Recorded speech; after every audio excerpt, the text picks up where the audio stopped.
Halo, perkenalkan nama saya Ketut Loharia Darmayanti, nomor absen 16 dari kelas 11 MIPA 1. Kali ini saya akan menjelaskan dua hal. Yang pertama adalah rahasia menaklukkan sirkuit Monaco, dan yang kedua adalah mengapa kita bisa tetap hangat saat merapatkan badan. Dari soal di permasalahan nomor 1, kita mendapatkan besaran, yaitu yang pertama besaran gaya dengan satuan Newton, serta yang kedua besaran tekanan dengan satuan N per M kuadrat. Konsep yang digunakan untuk memecahkan permasalahan kali ini adalah dengan menggunakan asas Bernoulli, yang juga digunakan dalam sistem sayap pesawat. Hanya saja pada permasalahan kali ini asas Bernoulli ini digunakan untuk menciptakan gaya downforce. Saat balapan F1, kita harus mengusahakan agar mobil dapat melaju sekencang-kencangnya.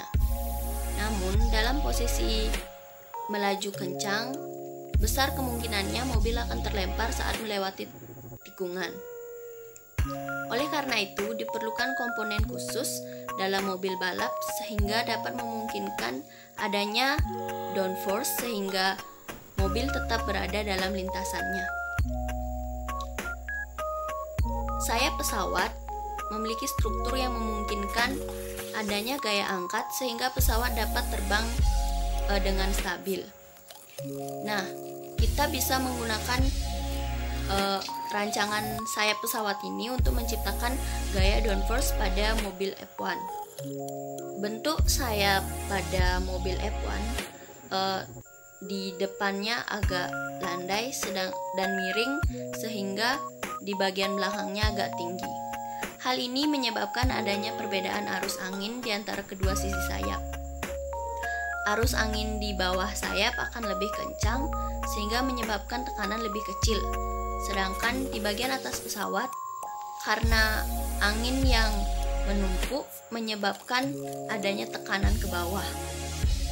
Tekanan ini mencoba menyeimbangkan sehingga sayap pesawat bergerak ke arah tekanan yang lebih kecil dan menyebabkan gaya downforce sehingga memungkinkan mobil tetap berada dalam lintasannya walaupun dalam keadaan melaju kencang.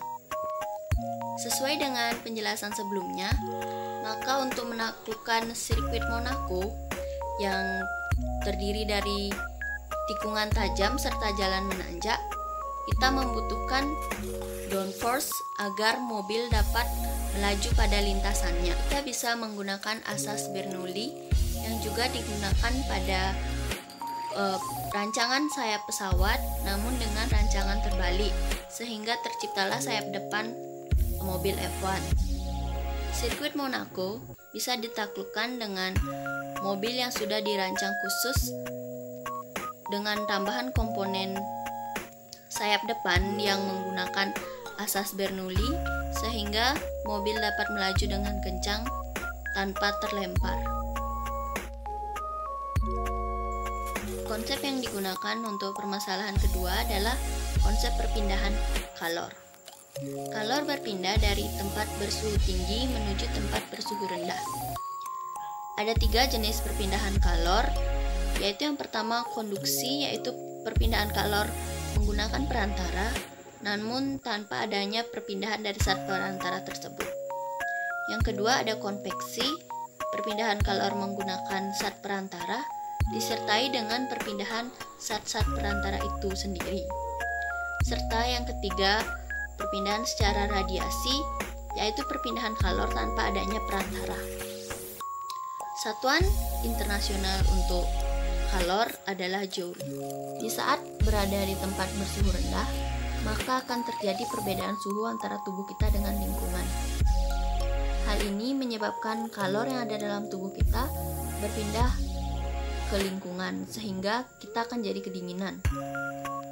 Untuk mencegah hal itu terjadi, kita bisa menggunakan jaket yang dapat menghambat transfer kalor. Di saat tidak menggunakan jaket, maka kemungkinan perpindahan kalor dari tubuh akan semakin besar. Oleh karena itu, orang-orang cenderung merapatkan tangan dan kakinya. Hal ini bertujuan agar tidak terjadi pelepasan kalor dari tubuh kita. Secara fisika, partikel-partikel di tangan dan kaki kita yang dirapatkan akan berbenturan dan memantul sehingga menyebabkan adanya pertambahan suhu di tubuh kita, namun tidak disertai dengan pergerakan partikel-partikel tersebut. Hal ini sesuai dengan perpindahan panas secara konduksi. Jadi, orang-orang cenderung merapatkan tangan dan kakinya ketika merasa kedinginan agar tidak terjadinya perpindahan kalor dari tubuh ke lingkungan. Sekian penjelasan dari saya ucapkan terima kasih.